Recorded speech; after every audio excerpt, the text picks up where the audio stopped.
Qantas today hit back at claims it cheated thousands of customers. Now, there's been the most amazing pile on Qantas, as you know, and on its now former boss, Alan Joyce.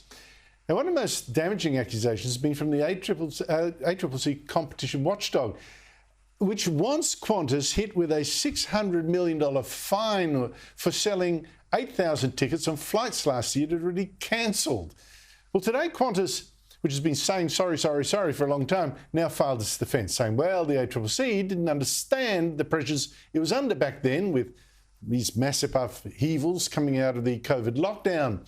And it says its tickets were explicit. Qantas wasn't selling a promise to fly you on the one flight at that exact time. It was selling a bundle of rights, a promise to do its best to get customers to where they wanted to be on time. And that might mean alternative flights. I didn't know that, but there you go. Joining me is the country's top finance writer, Terry McCran of the Herald Sun. Strong defence? Very strong defence, Andrew. I mean, there are two big points about all this. The ACCC somehow got it into its head that they've got a gotcha. They found that Qantas was doing what the banks were doing when they had those fees for no service. You know, they were charging dead people. They were charging, they weren't actually providing any service. Qantas is selling tickets on planes that didn't exist, so-called ghost planes. The problem with the ACCC accusation is that, you know, Qantas didn't set out to think, we can rip off these customers, we can sell them flights, they turn up at the airport, sorry, there's no plane, you've lost your money.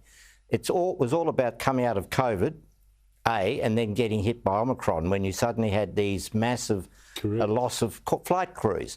And when a flight crew doesn't turn up for work, Andrew, because of COVID, and they've got a quarantine, it's a little bit different to somebody not turning up to work in a cafe or a restaurant. You can't just immediately get another flight crew on that plane. So a lot of flights were cancelled and were going to be cancelled, and Qantas knew that. But the bottom line is there aren't any victims. As Qantas explained in the release, 100% of those caught in this flying domestically were offered a flight which either left before the flight they were booked on or within an hour of the flight they were booked on, or if that wasn't satisfactory, they got a full refund. Not as good on international. Yeah, but that is a sort of victim. Well, what about the issue that the flights had already been cancelled? They got their flights. Well, because Qantas had a choice.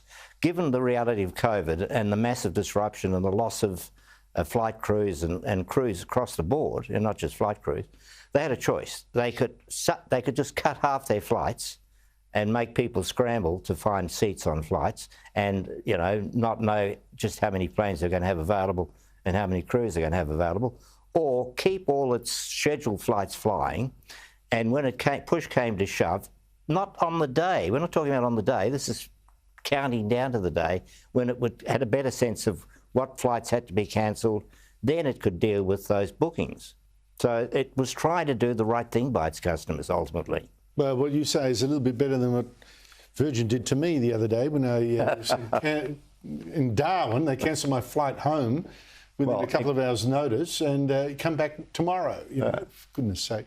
The Albanese government has had to give up making a trade deal with the European Union.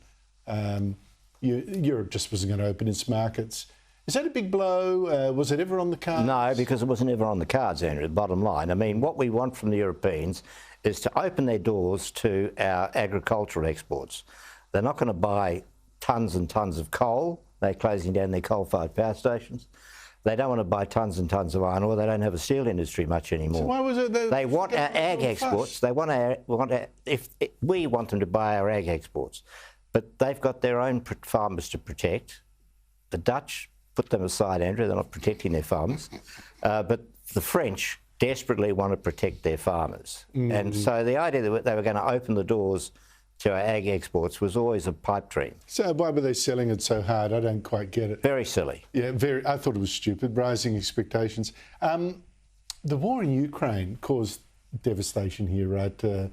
Fuel prices, gas prices, electricity prices, food prices. The war now in the Middle East, in Israel, it could broaden. I suspect maybe not, but we could. How is that going to affect us? Well, it's uncallable, Andrew, obviously. I mean, I don't think the rosy scenario is the one that you should embrace, i.e., you know, we wake up one day, the war's over, there's no threat to oil supplies, Iran, Iraq, even Saudi Arabia don't cut their oil production to try and put pressure on the West and in particular the US to force Israel to back off. So I don't see that rosy scenario coming anytime soon and quickly.